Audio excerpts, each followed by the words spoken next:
The Making of a Mover, How Michael Jackson Actually Built His Dance Legacy. A documentary-style script grounded in verified history. Every legendary dancer has an origin story, but Michael Jackson's is unusual because so much of it is actually on the record. Not rumor, not fan folklore. Real interviews, real choreographers, real patent filings. Tonight we are going to walk through the true, documented path that turned a teenage actor into the most studied mover in pop history. No invented rehearsal tapes, no fictional quotes, just the paper trail his collaborators left behind. Before we start, a question worth sitting with. How much of what we think we know about a performer's natural talent is actually years of unglamorous, well-documented work? Keep that in mind, because this story answers it clearly. Part 1. The Scarecrow Who Wouldn't Stop Practicing. Long before the moonwalk, before the sequined glove, there was a nervous 19-year-old on a soundstage in New York, terrified of failing in front of Diana Ross. In 1978, Michael Jackson was cast as the Scarecrow in the film adaptation of The Wiz. It wasn't an obvious choice. Director Sidney Lumet had initially wanted television star Jimmy Walker for the role, and had real doubts about whether Jackson, who had no formal acting background, could carry it. Producer Rob Cohen flew him to New York anyway, and Jackson won the room over, with sheer preparation and work ethic, before a single frame was shot. The choreography fell to Louise Johnson, a pioneering black ballet dancer who had spent decades pushing against a Hollywood industry that rarely gave dancers like him leading opportunities. Johnson later described how seriously the young Jackson approached their sessions together. Jackson had grown up devouring the physical comedy of Charlie Chaplin and idolizing Fred Astaire and Gene Kelly, and Johnson recalled letting him bring those influences into the Scarecrow's clumsy ragdoll physicality, then helping him sharpen and shape it into something usable on camera. This is worth pausing on, because it establishes a pattern that would repeat for the rest of his career. Jackson did not treat inherited influences as something to imitate wholesale. He absorbed them, tested what worked on his own body, then handed the result back to a trained choreographer to refine. The Wiz was a box office disappointment, but for Jackson personally, it was something closer to graduate school. It was here, working under one of the most demanding choreographers of his generation, that the habits of obsessive physical preparation started to calcify. So here's a question for you. If you had to point to the one unglamorous training ground that built a legend, would you have guessed a moderately unsuccessful movie musical? Let us know what you think shaped him more in the comments. Part 2. The slide that took 3 years to go public. Now to the moment most people assume simply happened. As if Michael Jackson stepped on stage at Motown's 25th anniversary special in 1983 and improvised the most famous dance move of the 20th century out of thin air. The real story is far more deliberate and far more collaborative. The man who actually taught Jackson the move was Jeffrey Daniel, a dancer and singer with the R&B group Shalimar. Daniel had built a reputation as one of the most electrifying movers on Soul Train. Known for a backward gliding step called the backslide, according to Daniel's own account, he and Jackson first met around 1980, after Jackson brought his younger sister Janet to watch Shalimar perform at Disneyland. Jackson was captivated, reached out, and asked Daniel to teach him. What followed was not a quick lesson. Daniel has described their sessions as informal and almost playful, the two of them watching old Fred Astaire and Gene Kelly films together, laughing, occasionally just goofing around, with serious technique work folded in between. And crucially, Daniel has been explicit on one point that tends to get lost in the retelling. Jackson learned the backslide in 1980, but did not perform it publicly until Motown 25 in 1983. 3 years passed between learning the move privately and unveiling it to the world. Why the gap? Daniel's theory is simple. Jackson wasn't slow to master it, he was waiting for the right moment to reveal it. And even after that legendary performance, when Daniel asked him how it felt, Jackson reportedly said something hadn't come out quite right, despite delivering what is now regarded as one of the most electrifying solo performances in television history. The taping itself happened at the Pasadena Civic Auditorium on March 25, 1983, though the special didn't air until May 16th of that year, in front of roughly 47 million viewers. Jackson performed Billie Jean's solo, debuted the slide he'd renamed the Moonwalk, and effectively separated himself from the Jackson 5 legacy in under 5 minutes of television. Here's something to think about while that image is fresh in your mind. The version of the Moonwalk we all recognize wasn't born fully formed in 1983. It was built through roughly 3 years of private, unrecorded rehearsal with a collaborator most casual fans have never heard of. Does that change how you see the moment? Type your answer below. We read all of them. Part 3. Building a monster from the ground up. By late 1982, Jackson was working on something that would demand an entirely new kind of choreography. Not a solo showcase, but a synchronized ensemble routine, unlike anything a pop artist had attempted on film. The project was Thriller, and the choreographer tasked with designing its now iconic zombie sequence was Michael Peters.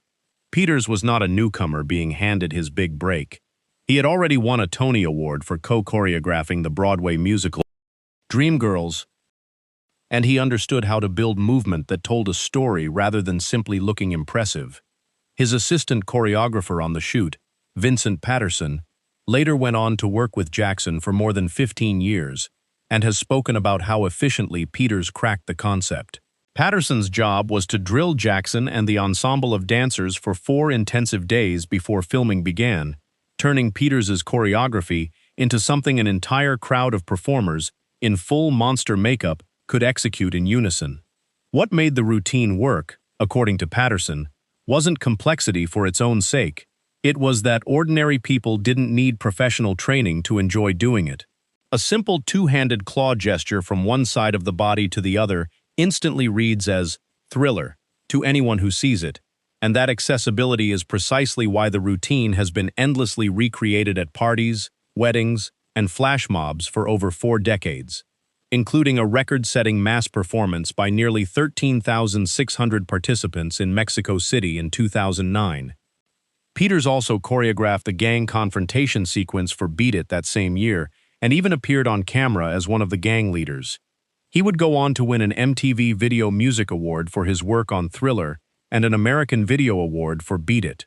Concrete industry recognition of exactly how much of the video's power came from his design rather than improvisation on set. A question for the room. How many of you have done the Thriller claw hands move at a party without knowing it was engineered specifically so beginners could nail it? Be honest in the comments. Part 4. Turning a studio into a street. By 1987, Jackson was reinventing his image again for the Bad album, and the choreography needed to reflect a rougher, more confrontational energy than anything in his back catalog. This is where Vincent Patterson stepped fully into the spotlight, no longer Peters' assistant, but the lead choreographer, designing the subway set face-off sequence for the Bad short film, directed by Martin Scorsese. The dancers Jackson assembled for this era were pulled heavily from contemporary street and hip-hop scenes rather than traditional musical theater backgrounds, a deliberate choice meant to make the aggression in the choreography feel authentic rather than stylized.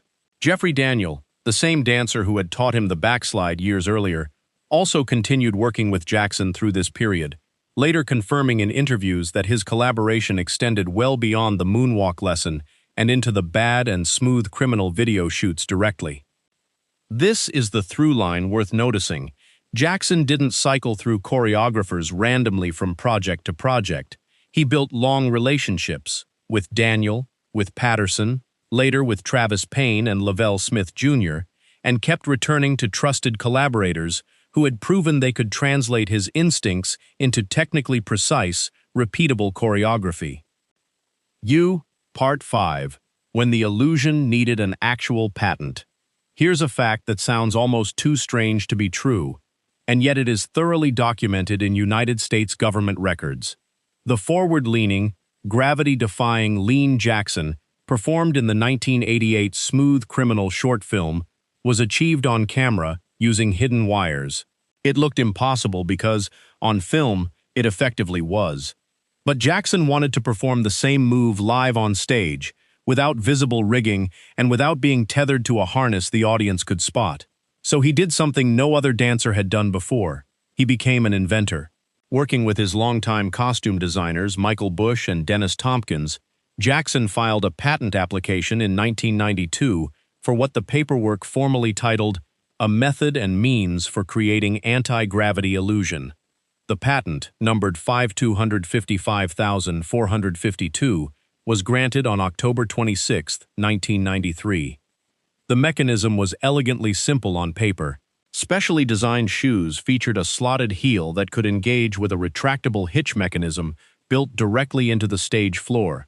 When the peg rose at precisely the right moment and locked into the shoe, Jackson could safely lean forward far beyond his natural center of gravity, held in place by the hitch rather than by strength or balance alone.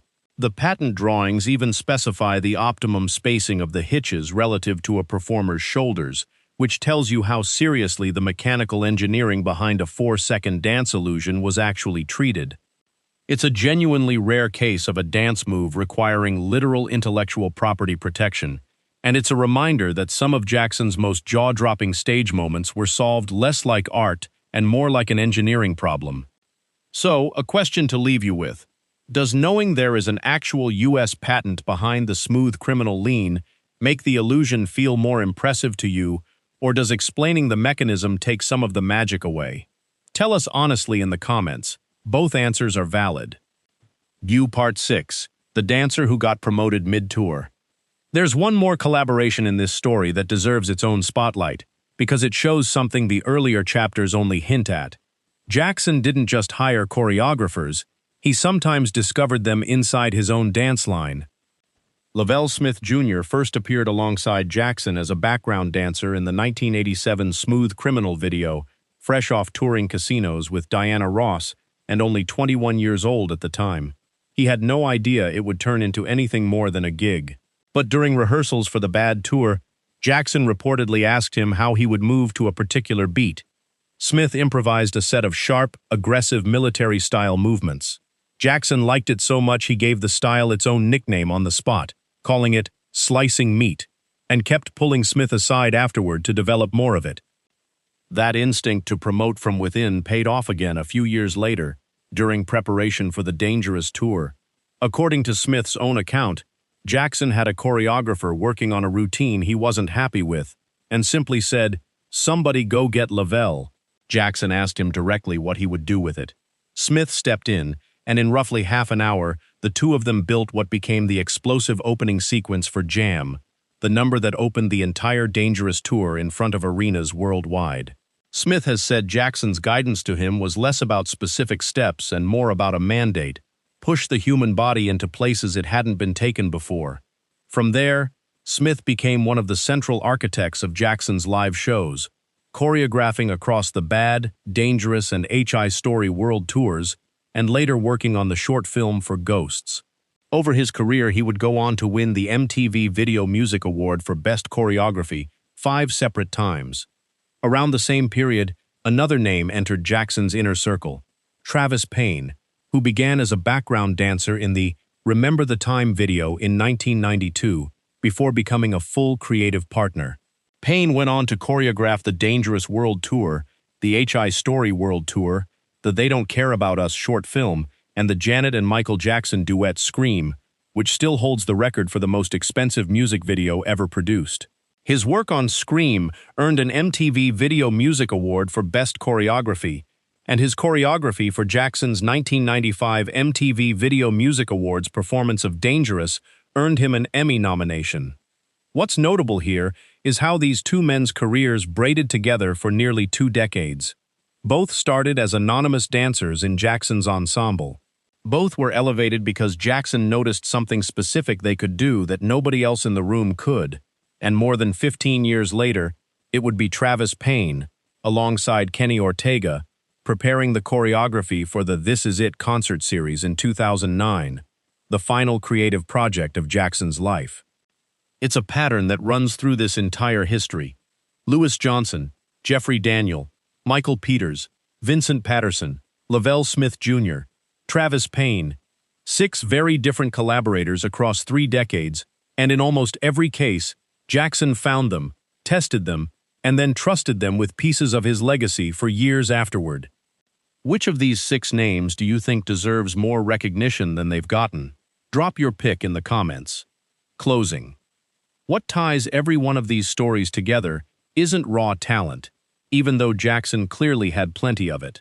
It's the pattern of relentless, well-documented collaboration, with Lewis Johnson on The Wiz, with Jeffrey Daniel on the backslide, with Michael Peters and Vincent Patterson on Thriller and Bad, and with his own design team on a literal patent filing for Smooth Criminal. None of these breakthroughs happened in isolation, and none of them happened overnight. If there's one chapter of this story that surprised you the most, drop it in the comments. And if you'd like a deeper dive into any single collaborator mentioned here, Lewis Johnson, Jeffrey Daniel, Michael Peters, or Vincent Patterson, let us know which one, and we will build the next episode around them.